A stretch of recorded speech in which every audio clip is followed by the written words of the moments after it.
¿Qué tal? Muy buenas tardes tengan todos. Gracias por acompañarnos. Bienvenidos aquí a mis espacios en redes sociales. Soy Mario Pentón, periodista cubano. Me acompaña el abogado Jesús Novo, abogado de inmigración de Gallardo Law Firm.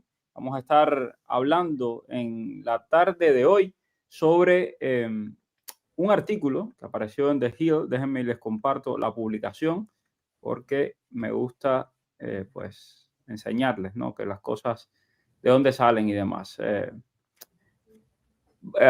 Vamos a hablar de esto, de la ofensiva de Trump contra la inmigración, la desnaturalización es solo una gota en el océano. Es un poco lo que nos dice este artículo que les estoy compartiendo y que, bueno, para eso me acompaña el abogado Jesús Novo, que es especialista en estos temas migratorios. Antes de hablar de esto, también quería plantearle otra cosa. Primero, buenas tardes, abogado.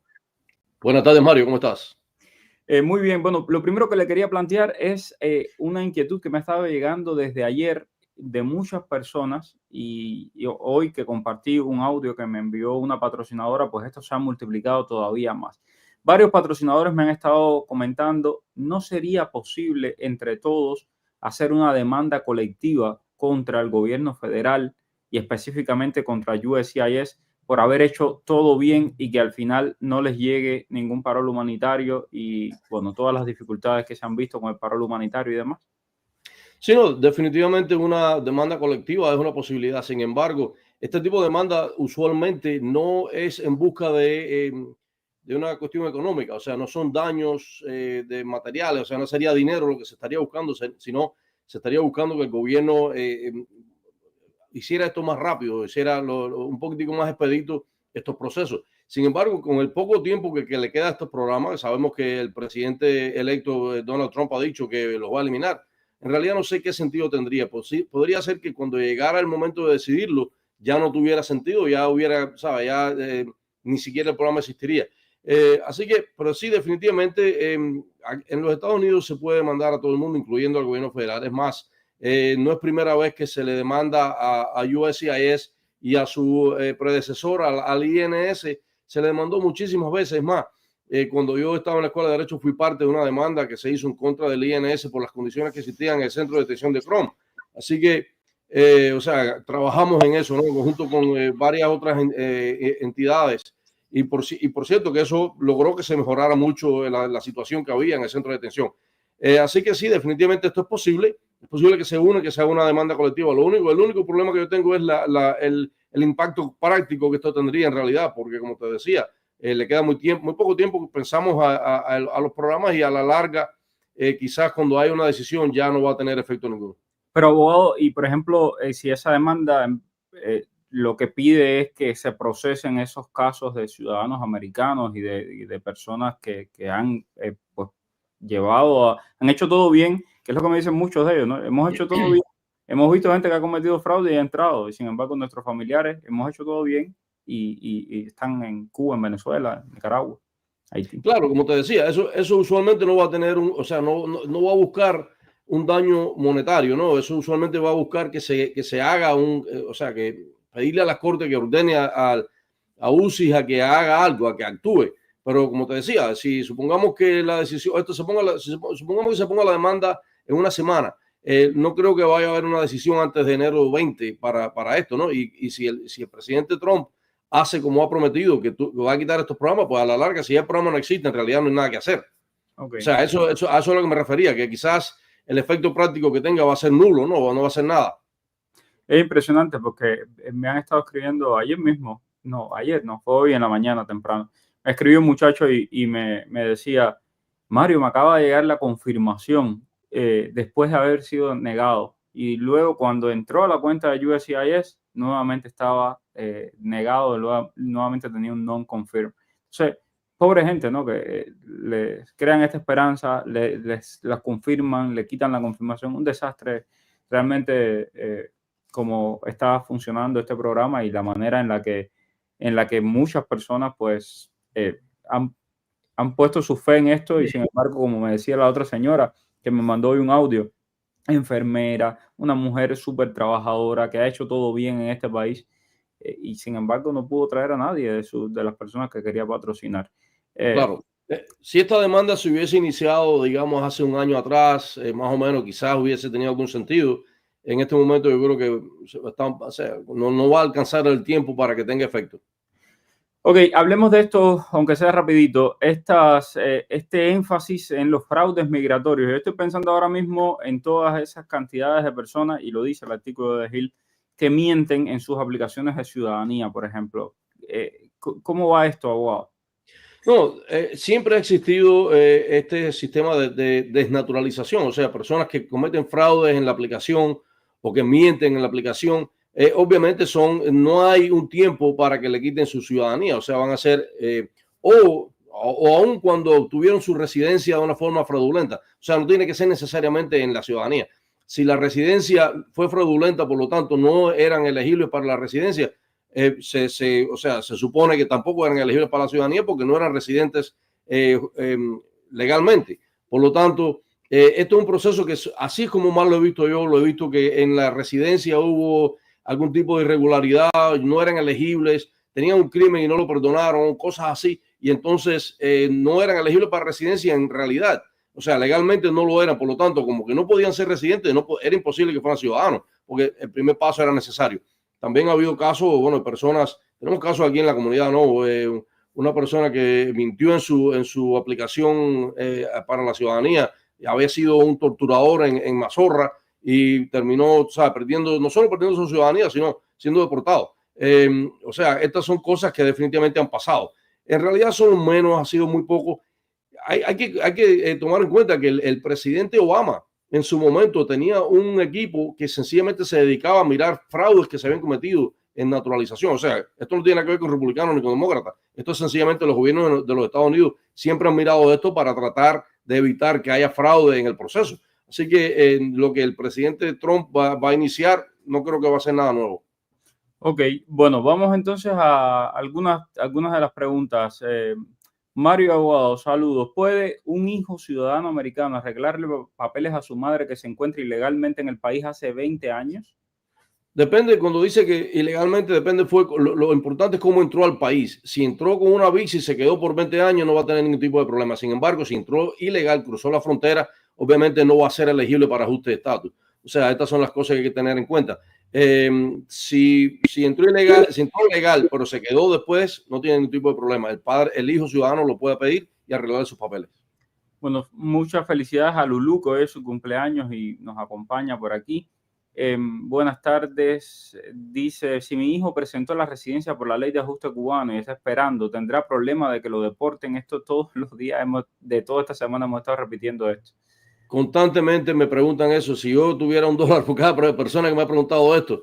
Pero no tienen nada de qué preocuparse. La ley de ajuste cubano es una ley que pasó el Congreso y está en los libros. Nadie, ni el presidente, ni nadie la puede echar abajo. Solamente un acto del Congreso la podría echar abajo. Y no creo que haya ni voluntad ni nada que está en estos momentos funcionando para eso. Así que no creo que vaya a pasar. Es muy sencillo. Usted entró, usted es cubano, estuvo aquí un año y un día y entró legalmente con un parolo, con una visa, de la forma que haya sido, pero siempre que haya sido legal, fue inspeccionado, fue emitido, usted es elegible para la ley de ajuste, aun cuando ese parolo ha sido de 3 días. No lo van a deportar.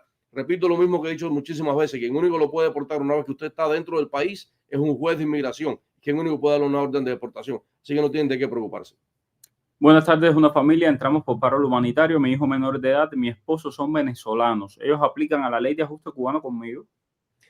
Por supuesto que sí, los esposos y los hijos menores de los cubanos son también elegibles a la ley de ajuste. Sin embargo, importante esto, los hijos de cubanos siempre tienen la opción de hacerse cubanos también en el consulado del país donde nacen, aunque nazcan fuera del país. Y esto es algo, bueno, que mucha gente no lo hace, pero que en realidad les sirve, porque entonces los hijos, no importa que sean mayores, pueden también aplicar a la ley de ajuste, siempre que se hayan hecho cubanos. De lo contrario, pues no pueden si son mayores de edad. Buenas tardes. ¿Qué tan difícil es entrar para los cubanos en caso de que se aplique el MPP? Es decir, termina la CBP-1, que ya escuchamos que Trump lo va a eliminar en sus primeros días, y comenzaría el MPP, este proceso que había antes de que el inmigrante era devuelto a México. ¿Qué tan difícil sería? Va a ser exactamente tan difícil como lo fue antes. Usted va a tener que, o sea, quedarse en México, lo van a regresar, va a tener que tener una audiencia o sea, va a volver a entrar al país solamente para tener una audiencia, y si gana esa audiencia, pues entonces puede entrar al país. Si se lo niegan, va a ser deportado, va a ser regresado a México. ¿Qué tan difícil va a ser por los cubanos? Todo va a depender de cuán fuerte sea su caso de asilo, sencillamente. Por cierto, hablando de esto, uno de los gobernadores del norte de México le está pidiendo al gobierno de Trump que no devuelva a los inmigrantes a México, que los devuelva a sus países de origen, que hoy ustedes saben que muchos, por ejemplo, cubanos que llegan a la frontera y se entregan allí, si no pasan la entrevista de miedo creíble, son devueltos a México. Bueno, le están pidiendo que los deporten a sus países de origen y no a México. Ok, vamos a esta ley. ¿Qué tan difícil puede ser traer un joven para su mamá que es residente?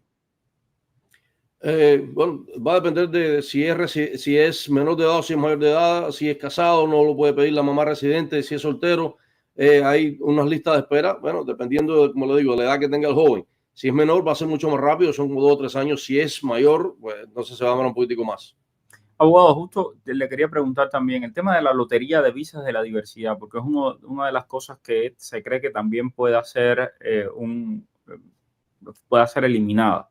La lotería de visas de las 50,000 visas estas que se rifan cada año por el Congreso.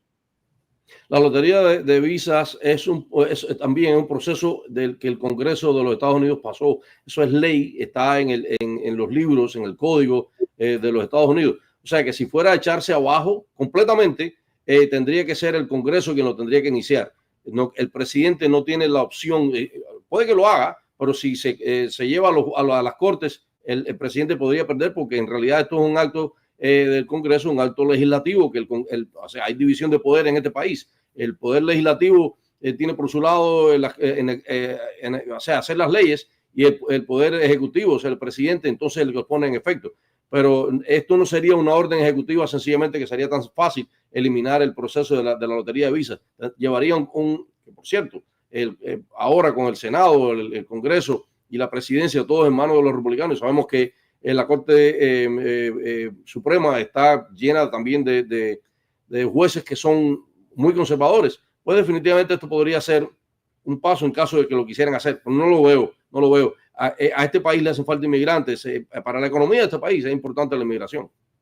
Bueno, ese tema de la lotería de visas es de los más controversiales, justamente porque ha recibido muchas críticas también del presidente Trump, porque son básicamente, ellos quieren, lo que yo he escuchado es que como que buscan cambiar el patrón y que sea a medida de las necesidades de los Estados Unidos, que sea la inmigración y no que sea como una rifa. Julio Becerra, ¿y qué pasa con las citas de CBP1? Como que se pararon. Julio, las cifras que salieron y que aquí compartimos esta semana de CBP1 muestran de que las citas de CBP1 continúan y continúan exactamente como mismo estaban, 1,450, 1,475. El parol humanitario no. El parol humanitario, el mes pasado vinieron, creo que fueron 200 y pico de cubanos, 300 cubanos, 200 y pico. Y unos poquiticos, un puñado de haitianos, creo que de 10, una cosa de esa, también venezolanos y nicaragüenses, que es casi nada. Pero el CBP1, eso no ha terminado. Ok, si un menor adquiere la ciudadanía americana por uno de sus padres, hacerse ciudadano, si después de hacerse ciudadano el niño deja de vivir con el padre ciudadano, ¿puede perder la ciudadanía? No, para nada. Una vez que el niño es ciudadano por su padre, ya sencillamente es ciudadano para siempre, a no ser, por supuesto, que se inicie un proceso de desnaturalización, como estábamos hablando anteriormente. Pero de lo contrario, el niño va a ser ciudadano, no tiene que vivir con el padre. El niño tiene que haber vivido con el padre en el momento en que el padre se hizo ciudadano, o en el momento en que se le pide que el niño sea ciudadano. Pero de lo contrario, una vez que ya sea ciudadano, puede ir donde quiera. Ok. Por cierto, que con este tema de los fraudes migratorios, yo ayer le pregunté al congresista Mario Díaz Balart en una entrevista que tuve con él, y me dijo que estos dirigentes del régimen cubano, los represores del régimen cubano que han entrado haciendo fraude, diciendo que no eran parte del Partido Comunista, o sin contar la verdadera historia, por la cual no se le debería haber dado una visa o una entrada a los Estados Unidos, pues que preparen las maletas. Esas fueron sus palabras, no las mías, que preparen las maletas. Mi hija aplicó hace 1 año y 1 mes para la residencia y no le ha llegado. ¿Podrá tener problemas con la deportación? Ya hemos dicho que no. Nacho, y si aplicó hace un año, todavía le falta, está en tiempo, son 3 años de periodo de tiempo para que pueda obtener su residencia permanente. Ok, el que no ha llegado a México, ¿qué le aconseja? Jorge Carlos, no sé qué te puedo aconsejar yo en este sentido. O sea, la realidad es que, primero, no es legal entrar a México de manera indocumentada. No es legal cruzar a Estados Unidos de manera indocumentada. Pero además de todo eso, el 20 de enero, cuando cambie la administración, va a cambiar radicalmente, y esto no lo digo yo, lo dice el presidente electo Donald Trump, va a cambiar radicalmente la realidad de la frontera. Entonces, ojo con eso. Yo sé que hay caravanas por ahí, todo tratando de llegar a la frontera antes de que Trump llegue a la presidencia. Les recuerdo a todos los que están en México que la política migratoria no ha cambiado. Si usted cruza la frontera de manera ilegal, lo van a llevar a ser un miedo creíble. Y si no lo pasa, lo van a deportar con una orden de deportación. Ojo con eso. A ver, vamos por aquí. Quisiera saber, entré con un parol, llevo 5 meses acá, entra Trump, aún no tengo el año y un día para aplicar a la ley de ajuste. ¿Tendría alguna consecuencia? ¿Existiría la posibilidad de que me puedan deportar? Bueno, Miss Lady, lo que habíamos dicho anteriormente, eres cubana, entraste con parol, al año y un día vas a aplicar a tu residencia, no tienes ningún tipo de problema. Si entraste, o sea, entraste con el parol, ni siquiera tienes fecha de corte, o sea, ni siquiera vas a estar la gente que entraron por CBP-1 tienen fecha de corte algunos, y se les aconseja que si tienen su fecha de corte antes del año, que apliquen para asilo. De lo contrario, sobre todo si el juez se lo pide, de lo contrario, tú que entraste con parol y al año y un día vas a poder aplicar, no tienes de qué preocuparte. 5 meses, ¿no? 6, 7, 8 meses es lo que te falta para poder aplicar, no vas a tener ningún tipo de problema. Además, no hay razón por la cual ni Trump ni nadie te quiera deportar. Exacto. Y lo que hemos dicho siempre aquí, desde el inicio, usted debe de hacer las cosas bien. Evite andar haciendo ilegalidades, evite estar haciendo cosas que no tenga que hacer, manejar borracho, todas esas cosas. No haga nada de esas cosas que no debe de hacer. Y la policía no lo va a parar. Yo no sé ustedes cuánto tiempo llevan en este país. Yo llevo en este país como 10 años y nunca en la vida me ha parado la policía. Entonces, no es normal de que la policía te ande persiguiendo por ahí para pararte. Normalmente, si haces las cosas bien, pues no vas a tener problemas. Y recuerden lo que ayer me lo dijo Mario Díaz Balart y lo han dicho 20 veces también el presidente electo y lo ha dicho todo el mundo. A quienes van a perseguir primeramente son a las personas que tienen órdenes de deportación, a las personas que han cometido delitos en el país. No van a ir cazando indocumentados por las calles. Esto lo hemos hablado muchas veces. Una pregunta, ¿los republicanos que ahora tienen mayoría en ambas cámaras pueden quitar la ley de ajuste cubano si a Trump se le ocurre alguna excusa para ello? Si el Poder Legislativo decide iniciar este proceso, definitivamente, sin embargo, yo lo dudo de que vayan a tener, aún dentro del Partido Republicano, los suficientes votos para echarlo abajo. Eso no va a pasar por una sencilla razón. Las condiciones por las cuales se creó la ley de ajuste siguen. Existe una dictadura totalitaria a 90 millas de los Estados Unidos. Es un régimen que es enemigo de los Estados Unidos y un peligro para la seguridad nacional de los Estados Unidos. Y por ley está escrito en la ley Libertad, esa que tanto les gusta llamar Jim Burton, que en Cuba, cuando haya elecciones libres, cuando se liberen a los presos políticos y cuando se devuelvan todo lo que se han robado, entonces pues se abrirá el comercio entre los dos países, fluirán las relaciones, entonces después si hablamos y quitamos la ley de ajuste, no hay problema con eso. Sería muy inconsecuente de una administración republicana que es tan anticomunista y todo esto, o sea, quitar la ley de ajuste como diciendo, no, todo en Cuba está bien ahora. O sea, no tiene sentido. Y nuestros representantes electos, además, elegidos por el voto de los cubanos, al régimen cubano le molesta mucho de que hayan representantes electos cubanoamericanos. Marco Rubio es senador no porque se le ocurra, le dé la gana de ser senador o porque bajó de una sierra y se agarró un puesto para toda su vida. No, es porque la comunidad esta de aquí, del sur de la Florida, votó por él. Y lo mismo con María Elvira Salazar, con Mario Díaz Balart, con Jiménez, y lo mismo con Debbie Wasserman Schultz, que es tremenda congresista y es demócrata, para que vean que no son republicanos, que no es cubana, pero representa también los intereses de muchos cubanos y ha peleado también contra la dictadura durísimo. Y se me ocurren muchos más demócratas y republicanos. Entonces, miles de bendiciones. ¿Qué pasaría si el beneficiario del parol humanitario es aprobado, si tiene las huellas hechas y todo bien y se cierra el parol? ¿Qué posibilidades tienen de entrar a Estados Unidos? Esto, de nuevo, lo hemos dicho, lo hemos discutido varias veces. Hay quienes tienen una opinión, hay quienes tienen otra. Sin embargo, o sea, en este caso no me voy ni siquiera a atrever a dar una opinión. Vamos a esperar a ver qué es lo que pasa. O sea, estoy seguro de que esto se va a decidir en las cortes. Si se cierra y las personas tenían su permiso aprobado y no los permiten entrar, yo estoy convencido de que esto se va a decidir en las cortes. Bueno, aquí tengo a Chaka que pregunta por la ley dignidad, la ley esta que ha presentado María Elvira y que, bueno, ahora los republicanos tienen mayoría en ambas cámaras. La pregunta es, ¿los propios republicanos votarían por esta ley que ha sido impulsada por una republicana? Yo no lo creo, no creo que tenga los votos, pero creo que podría ser una buena base para que empiecen a hacer algo. Ojalá. No sé, abogado, ¿qué opinión le da a usted? No, definitivamente esto, o sea, la cuestión es que la posición de los republicanos en cuanto a la inmigración y todo esto a veces choca un poco con otras cosas, ¿no? Que tienen otras comunidades específicas. O sea que en realidad, de nuevo, aquí, el Partido Republicano no es un partido totalmente homogéneo. O sea, hay varias tendencias dentro del mismo partido. Así que, nada, habría que ver. Habría que ver qué va a pasar. Pero hasta el momento, bueno, esa ley la ha impulsado María Elvira y también congresistas demócratas. Es una ley bipartidista y realmente muestra un camino, ¿no?, hacia la regularización. Muchos republicanos la han criticado diciendo que eso estimularía la inmigración irregular hacia los Estados Unidos. Sinceramente yo no lo creo así, pero bueno, esa es la posición de algunos republicanos. Habría que ver si, porque como todo en las leyes, esto se logra negociando. Hasta qué punto se llega a una negociación y se pudiera aprobar esa ley. Ojalá, Dios quiera.